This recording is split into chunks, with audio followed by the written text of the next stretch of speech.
Hi, welcome to Liya. നമ്മളിന്ന് എല്ലാവർക്കും പ്രയോജനപ്പെടുന്ന ഒരു വീഡിയോയുമായിട്ടാണ് വന്നിട്ടുള്ളത്. അതുകൊണ്ട് നിങ്ങൾ സ്കിപ്പ് ചെയ്യാതെ പൂർണ്ണമായിട്ടും മൊത്തത്തിൽ കാണാൻ ശ്രദ്ധിക്കുക.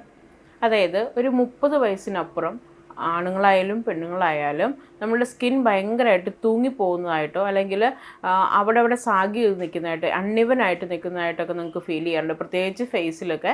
അപ്പോൾ അങ്ങനെ അതിനുള്ള ട്രീറ്റ്മെൻറ്റുകളായിട്ട് ഒരുപാട് ആളുകൾ നമ്മുടെ പാർലറിൽ വരുന്നുണ്ട്. പ്രത്യേകിച്ച് ഐലിഡ്സിൻ്റെ അവിടെ അല്ലെങ്കിൽ നമ്മൾ ചിൻ സൈഡിൽ അങ്ങനെയൊക്കെ ഇങ്ങനെ നമ്മുടെ സ്കിൻ ഇങ്ങനെ സാഗി ചെയ്ത് നിൽക്കുന്നു, അല്ലെങ്കിൽ കണ്ടമാനം വ്രിങ്കിൾസ് വന്ന് നിൽക്കുന്നു, അങ്ങനെയൊക്കെ പറഞ്ഞിട്ട് ഒരുപാട് പേര് പാർലറിൽ വരാറുണ്ട് പല ട്രീറ്റ്മെൻറ്റ് അന്വേഷിച്ചിട്ട്.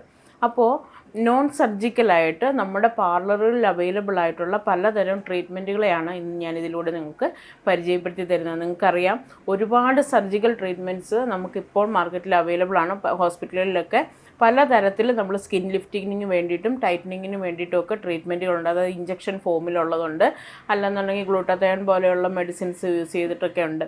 എന്നാൽ പാർലറുകളിൽ അവൈലബിളായ നോൺ സർജിക്കൽ ട്രീറ്റ്മെൻറ്റുകളെയാണ് ഇന്ന് നമ്മളിവിടെ പരിചയപ്പെടുത്താൻ പോകുന്നത്. മെയിനായിട്ട് ആദ്യം പറയാൻ പോകുന്നത് RF ട്രീറ്റ്മെൻറ്റ് എന്നാണ്. RF ട്രീറ്റ്മെൻറ്റ് എന്ന് പറഞ്ഞു കഴിഞ്ഞാൽ റേഡിയോ ഫ്രീക്വൻസി ട്രീറ്റ്മെൻറ്റ് ആണ്. അത് നമ്മുടെ സ്കിന്നിലേക്ക് ഡയറക്റ്റായിട്ട് കൊടുക്കുന്ന ഒരു ലൈറ്റ് എനർജിയാണ്. ലൈറ്റ് എനർജി കൺവേർട്ട് ചെയ്ത് ഹീറ്റ് എനർജി ആയിട്ട് മാറി അത് നമ്മളുടെ സ്കിന്നിനെ കൊളാജൻ പ്രൊഡക്ഷൻ വർദ്ധിപ്പിച്ചിട്ട് നമ്മുടെ സ്കിന്നിനെ ടൈറ്റ് ആക്കി വെക്കുകയും അതുപോലെ തന്നെ നമ്മളുടെ സാഗായിട്ടുള്ള, അതായത് അമിതമായിട്ട് അടിഞ്ഞുകൂടി നടക്കുന്ന പ്രോട്ടീൻ അല്ലെങ്കിൽ കൊഴുപ്പിനെ നീക്കം ചെയ്യുകയും ചെയ്യുന്ന ഒരു ട്രീറ്റ്മെൻറ്റാണ് ഈ RF ട്രീറ്റ്മെൻറ്റ് എന്ന് പറയുന്നത്. നിങ്ങൾക്കറിയാം, സ്കിന്ന് എന്ന് പറയുന്നത് 3 ലെയറാണ്.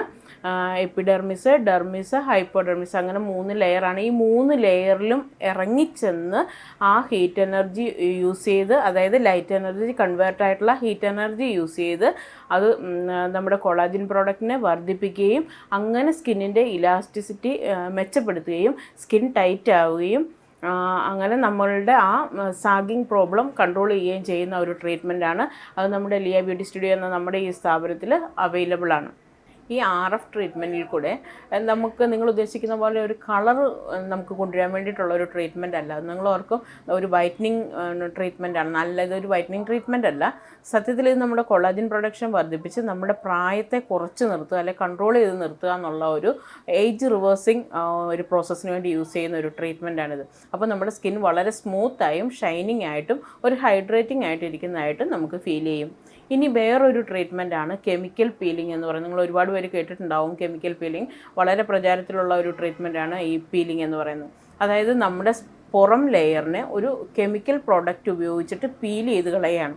അപ്പോൾ അങ്ങനെ വരുമ്പോൾ നമ്മുടെ ഔട്ടർ ലെയർ, സ്കിന്നിൻ്റെ ഔട്ടർ ലെയർ പീൽ ചെയ്ത് കളഞ്ഞിട്ട് നമ്മളുടെ കൊളാജൻ പ്രൊഡക്ഷനെ വർദ്ധിപ്പിച്ച് അതിൻ്റെ പുറത്തുള്ള, അതായത് കൂടുതലും ഈ കെമിക്കൽ പീലിംഗ് യൂസ് ചെയ്യുന്നത് ഒരുപാട് മാർക്സുകൾ ഫേസിലുള്ളവർ, അല്ലെങ്കിൽ ചിക്കൻ ബോക്സ് വന്ന പാടുകൾ, അല്ലെങ്കിൽ എന്തെങ്കിലും തരത്തിൽ നമുക്ക് മുഖത്ത് അടയാളങ്ങളുള്ളവരാണ് കൂടുതലും കെമിക്കൽ പീലിംഗ് ചെയ്യുന്നത്. അല്ലെങ്കിൽ കണ്ടമാനം ഡ്രൈ സ്കിൻ ഉള്ളവരും കെമിക്കൽ പീലിംഗ് യൂസ് ചെയ്യുന്നുണ്ട്.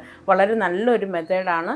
അപ്പോൾ ഈ കെമിക്കൽ പീലിങ്ങിൻ്റെ റിസൾട്ട് എന്ന് പറയുന്നത് അതിന് നമ്മൾ ഉപയോഗിക്കുന്ന പ്രോഡക്റ്റിൻ്റെ ഡെപ്തും കോൺസെൻട്രേഷൻ്റെ അളവും നോക്കിയിട്ടാണ്. അതായത് 15% തൊട്ട് പല പെർസെൻറ്റേജിലും നമുക്ക് ഈ കെമിക്കൽ പീലിംഗ് ലഭ്യമാണ്. അപ്പോൾ ഈ കെമിക്കൽ പീൽ ഓരോരുത്തരുടെ സ്കിൻ ടൈപ്പ് അനുസരിച്ചിട്ടാണ് നമ്മളിത് സെലക്ട് ചെയ്യുന്നത്. അത് ഒരു കോഴ്സാണ്. ഒരു 15 to 35 ഡേയ്സിൻ്റെ ഇൻ്റർവെല്ലിൽ കൊടുക്കുന്ന ഒരു കോഴ്സാണ്. വളരെ എഫക്റ്റീവായതും നല്ല തരത്തിൽ നല്ല റിസൾട്ട് കിട്ടുന്നതുമായിട്ടുള്ള ഒരു ട്രീറ്റ്മെൻറ്റാണ് ഈ കെമിക്കൽ പീലിംഗ് എന്നുള്ളത്. നമ്മളുടെ പാർലറിൽ കെമിക്കൽ പീലിങ്ങും അവൈലബിൾ ആണ്. അപ്പോൾ ഇങ്ങനെയുള്ള നിങ്ങൾക്ക് ഈ RF ട്രീറ്റ്മെൻറ്റും ഈ കെമിക്കൽ പീലിങ്ങും ഒക്കെ ഉപയോഗിച്ച് നമ്മുടെ സ്കിന്നിനെ നമുക്ക് നല്ല രീതിയിൽ മെച്ചപ്പെടുത്തി എടുക്കാനായിട്ട് സാധിക്കും. ഇനി അടുത്ത ഒരു ട്രീറ്റ്മെൻറ്റാണ് ലേസർ ട്രീറ്റ്മെൻറ്റ് എന്ന് പറയുന്നത്. നിങ്ങൾ കേട്ടിട്ടുണ്ടാവും കാർബൺ ഫേഷ്യൽ എന്നുള്ളത്, അല്ലെങ്കിൽ ലേസർ ട്രീറ്റ്മെൻറ്റുകൾ. പലതരത്തിലുള്ള ലേസർ ട്രീറ്റ്മെൻറ്റുകൾ നമ്മുടെ സ്റ്റുഡിയോയിൽ അവൈലബിൾ ആണ്. അപ്പോൾ ഈ ലേസർ ട്രീറ്റ്മെൻറ്റും ഇതേ വർക്ക് തന്നെയാണ് ചെയ്യുന്നത്. അതായത് ഇത് കുറച്ച് നമുക്കൊരു വൈറ്റനിങ്ങിന് വേണ്ടിയിട്ടും കൂടെ ഉപയോഗിക്കാവുന്നതാണ് ഈ ലേസർ ട്രീറ്റ്മെൻറ്റുകൾ. അത് നല്ല രീതിയിൽ നമ്മുടെ സ്കിന്നിൻ്റെ പ്രോട്ടീൻ, അതായത് കൊഴുപ്പ് അടിഞ്ഞു കൂടിയിരിക്കുന്നതിന് നല്ല രീതിയിൽ നമുക്കത് എലിമിനേറ്റ് ചെയ്യാനായിട്ട് സാധിക്കുന്നുണ്ട്.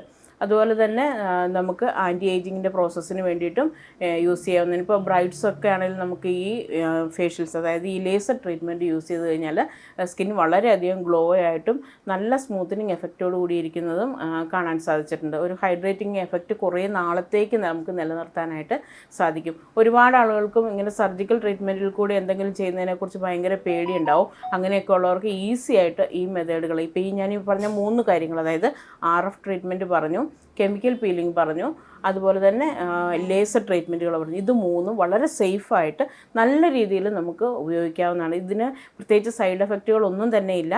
കാരണം ഓരോ സ്കിന്നിനും അനുസരിച്ച് മിനിമൈസ് ചെയ്ത് യൂസ് ചെയ്യാൻ തരത്തിലാണ് നമ്മളത് ക്രമീകരിക്കുന്നത്. അതുകൊണ്ട് തന്നെ പ്രത്യേകിച്ച് സൈഡ് എഫക്റ്റുകളൊന്നുമില്ല. നിങ്ങൾക്ക് എല്ലാവർക്കും ചെയ്യാവുന്ന ഒരു ട്രീറ്റ്മെൻറ്റാണിത്. ഇതിപ്പോൾ എല്ലാവർക്കും ഉപകാരപ്പെടുന്ന ഒരു വീഡിയോ ആവുമെന്ന് എനിക്ക് ഉറപ്പുണ്ട്. അപ്പോൾ നിങ്ങൾക്ക് ഇതിനെക്കുറിച്ച് അറിയാത്ത മറ്റുള്ളവരിലേക്ക് ഈ വീഡിയോ നിങ്ങൾ ഷെയർ ചെയ്ത് കൊടുക്കണം. Thank you.